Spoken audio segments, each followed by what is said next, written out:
नमस्कार, इन खबर में आपका स्वागत है। उत्तर प्रदेश विधानसभा चुनाव में करारी हार के बाद बसपा सुप्रीमो मायावती ने आज बहुत बड़ी बैठक की, रिव्यू किया और उसके बाद सारी कमेटियों को भंग कर दिया। सिर्फ प्रदेश अध्यक्ष और विधानसभा अध्यक्षों को रखा है।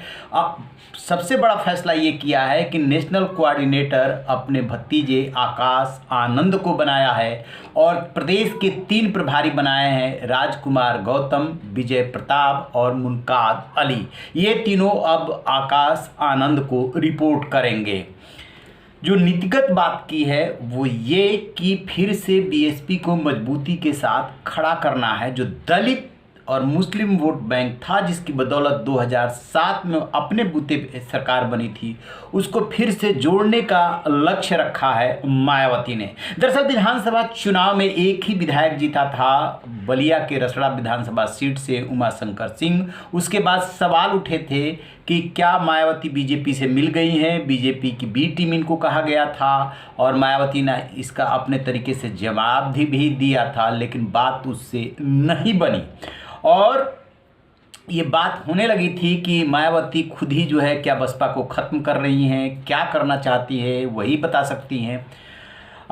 बीच में विधानसभा चुनाव के दौरान भी मायावती कहीं कहीं नजर आई और उनके भतीजे जो आकाश आनंद है वो युवा कार्यकर्ताओं को संबोधित करते हुए भी नजर आए। इनकी एंट्री तब हुई थी जब ये विदेश से पढ़े लिखे हैं, एमबीए किए हुए हैं। 2019 के लोकसभा चुनाव के दौरान मंचों पे भी ये आए थे नज़र।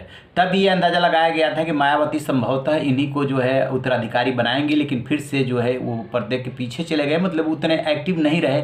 और अब एक बार फिर से खबर आ रही है कि आकाश आनंद को नेशनल कोऑर्डिनेटर बना दिया है। पूरे प्रदेश में 3 प्रभारी बनाए हैं, वो प्रभारी सीधे आकाश आनंद को रिपोर्ट करेंगे, मायावती उनकी सुप्रीम बनी रहेगी।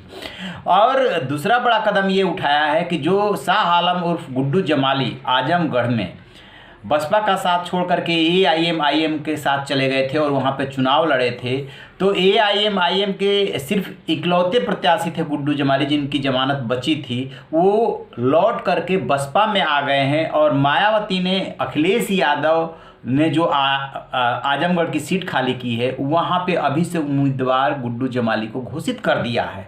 आपको बता दें कि वो वहाँ पे काफ़ी प्रभावशाली हैं, विधायक रहे हैं और क्षेत्र को जानते समझते हैं। बहुत सोच समझ करके मायावती ले आई हैं उनको फिर से।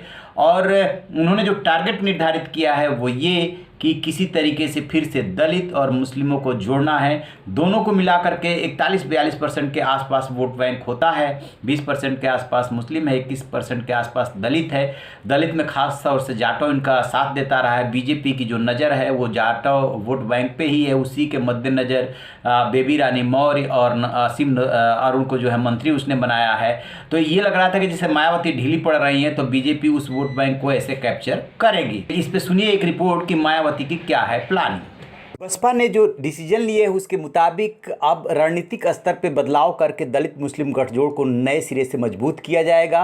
ब्राह्मणों पर कम फोकस होगा, को जिम्मेदारी दी जाएगी और मायावती के भतीजे आकाश आनंद को मोर्चा दिया जाएगा। यूपी, पंजाब, उत्तराखंड में सर्वे करवाने का फैसला हुआ। इस सर्वे के जरिए बसपा से छिटके कोर वोटर से संपर्क होगा। मुद्दों को लेकर कार्यकर्ता नेता सड़क पर उतरेंगे। वरिष्ठ नेताओं और युवाओं में तालमेल बनाने के लिए मायावती खुद काम करेंगे। नेताओं और कार्यकर्ताओं की नाराजगी दूर करने के लिए भी आकाश आनंद को जिम्मेदारी दी गई है। छात्र, कर्मचारी, वकीलों का अलग वर्ग बनेगा। युवाओं को सोशल मीडिया की कमान सौंपी जाएगी ताकि पार्टी के खिलाफ चल रहे ट्रेडिंग व खबरों को मजबूती से काउंटर किया जा सके। हर महीने जिले स्तर और 2 महीने में जोन व मंडल स्तर पर बैठकें होगी। इसकी रिपोर्ट सीधे नेशनल कोऑर्डिनेटर आकाश आनंद को देनी होगी। मायावती और आकाश आनंद हर 3 से 5 महीने में सभी जिले और जोन की समीक्षा करेंगे। जैसा कि आपने सुना, तो ये है मायावती की प्लानिंग। रहिए ना बेखबर, देखते रहिए इन खबर। Thank you. इन खबर चैनल को सब्सक्राइब करें।